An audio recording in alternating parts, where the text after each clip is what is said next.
We are about 3 weeks, after the police shooting death of Michael Brown.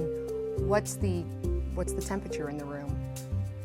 What are you all thinking and feeling at this point? To me, I just still feel real unrest about the whole situation.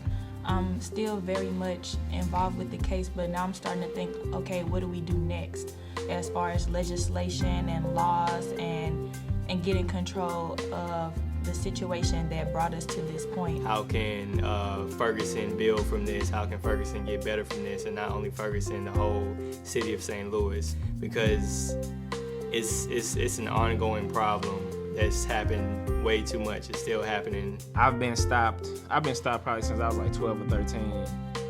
People want to see your ID, make sure you're not doing nothing. Is this the biggest issue? Is it a black citizen, white citizen thing, or is the issue at hand that needs to be addressed is the relationship between law enforcement and African American citizens?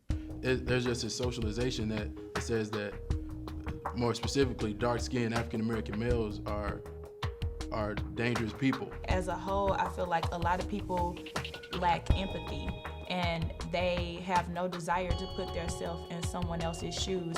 Socially, we grow up within an environment where our parents have to. And when I say have to, they have to say, listen, you can be killed if you don't do X, Y, and Z. So I need you to do this if you ever encounter a law enforcement or anybody who has power and has a gun on their hip. If your only confrontations with the police have been peaceful and you felt respected, then you can't put yourself in the shoes of somebody who, whenever they see a police officer, they are more nervous, they feel more nervous than protected. And that's just how we feel as a people.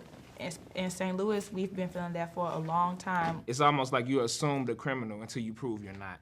There's been so many reports about, well, there's no diversity in the police force and in the political landscape. But at the same time, it's a vicious cycle because why, especially in the African American community, why are they going to get involved if they don't see any respect being shown to them? And I would second that. Like, seeing everything that I've seen, I would have no interest in being a police officer because, I feel like that's not a place for me.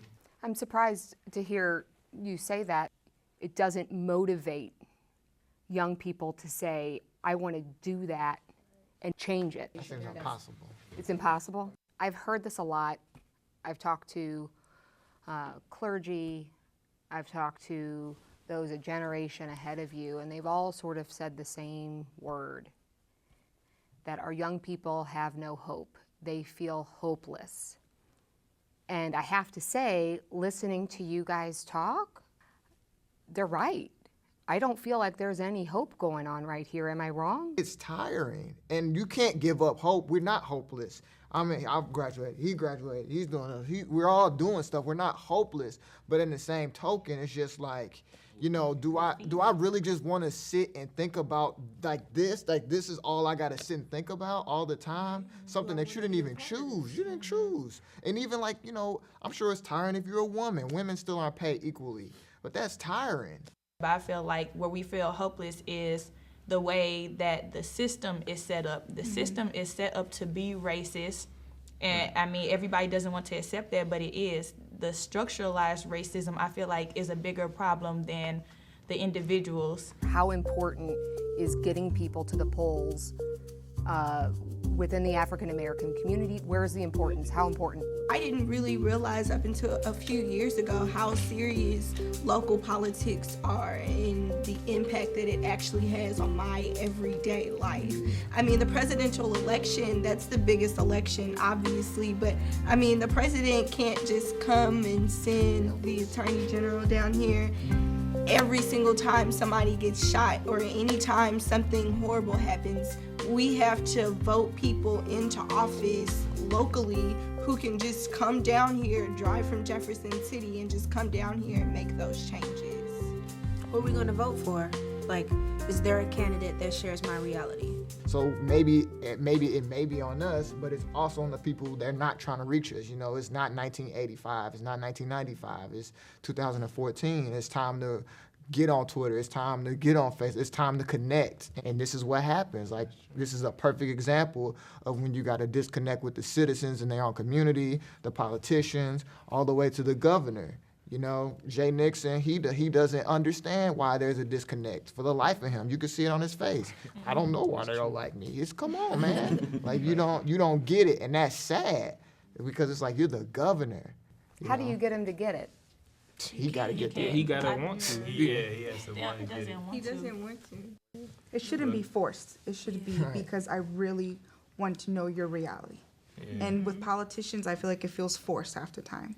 Jay Nixon probably like, yeah, I don't come out to vote Right, we don't anyway, vote. so I don't. You're not in really my care. demographic, Yeah, so I'm not you're worried, not yeah. you're not who I'm trying to get to vote for me anyways, because you don't vote anyways, and if you did, you wouldn't vote for me anyways. So I really don't care. We could actually move further if we actually come together, because right now it's just everybody wants to do their own thing. You know, I feel this type of way, so I'm going to do this regardless if you disagree with how I feel about this. And I just feel like if we just at least can somehow agree on one thing, then we can go further than where we're at right now. Part of the reason is people don't like to talk about race because it makes everybody feel uncomfortable.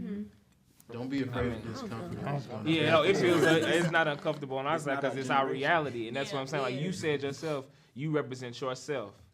I, Tanel, represent every black man in America. You know what I mean? Because that's how I'm viewed by America.